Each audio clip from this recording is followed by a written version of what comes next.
দুবারের বেশি প্রধানমন্ত্রী হতে না পারে। আমরা বিশ্বাস করি ধর্ম, দল ও মত যার যার, তবে অবশ্যই রাষ্ট্র সবার। বিএনপির একজন কর্মী হিসাবে আমি বিশ্বাস করি রাজনীতির মূল উদ্দেশ্য কেবল ক্ষমতায়ন নয়। ফ্যাসিবাদের দোসরদের ঠেকাতে পুজোর সময় বিএনপির নেতাকর্মীরা মন্দির ও উপাসনালয় পাহারা দিয়ে হিন্দু, খ্রিস্টান, বৌদ্ধ সহ সকল মানুষের সুরক্ষায় পাশে দাঁড়িয়েছে। স্বাধীন বাংলাদেশেও তথাকথিত সংখ্যালঘু হিসাবে আমরা কাউকেই বিবেচনা করি না। আমরা বিশ্বাস করি ধর্ম, দল ও মত যার যার, তবে অবশ্যই রাষ্ট্র সবার।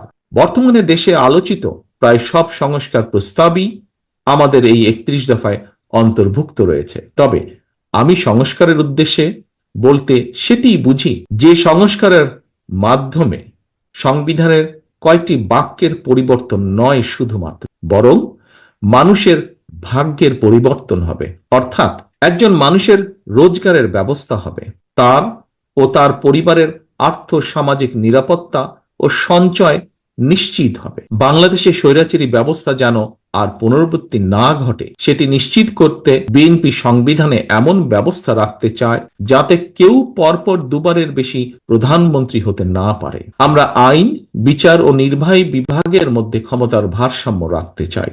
রাষ্ট্র পরিচালনায় সমাজের জ্ঞানী গুণীদের প্রতিনিধিত্ব এবং অংশগ্রহণ নিশ্চিত করতে দ্বিকক্ষ বা বাইক্যামেরাল পার্লামেন্ট সিস্টেম প্রবর্তন করতে চায়। পরিস্থিতি, দেশের প্রয়োজন এবং মানুষের চাহিদার সাথে মানিয়ে নিতে 31 দফাকে সংযোজন, বিয়োজন, পুনর্বাসন বা পরিবর্তিত অবশ্যই করা যেতে পারে।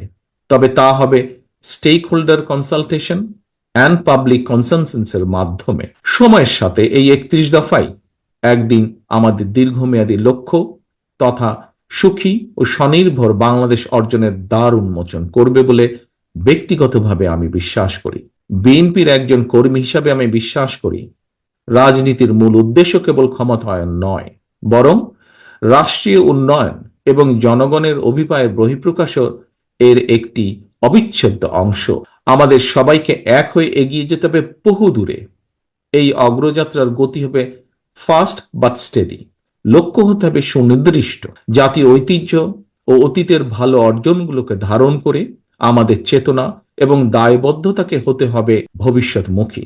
গণতান্ত্রিক ধারার রাষ্ট্র পরিচালনায় আবদ্ধ থাকলে চলবে না। শুধু আমাদের উৎসাহ দিতে হবে আধুনিকতাকে, বরণ করে নিতে হবে অভিনবত্বকে, সামনের দিকে দৃষ্টিপাত করে আলিঙ্গন করে নিতে হবে সমাজের বিভিন্ন শ্রেণী পেশা মানুষের চিন্তাধারাকে, যা পরবর্তীতে পরিবর্তন করবে রাজনৈতিক সংস্কৃতিকেও। গত 16 বছর ধরে এবং জুলাই আগস্টের অভ্যুত্থানে যারা ফ্যাসিবাদ বিরোধী আন্দোলনে সম্পৃক্ত ছিলেন, গণতন্ত্রের পক্ষের প্রতিটি ব্যক্তি, দল, সংগঠন ও গোষ্ঠী তাদের সকলের আত্মত্যাগের যথাযথ স্বীকৃতি দিয়ে প্রতিটি শ্রেণী পেশার মানুষের অংশগ্রহণমূলককে সম্মান জানিয়ে লুণ্ঠিত ভোটের অধিকার ফিরিয়ে এনে এবং জনগণের ম্যান্ডেট নিয়ে একটি সত্যিকার গণতান্ত্রিক বাংলাদেশ প্রতিষ্ঠা করাই আমাদের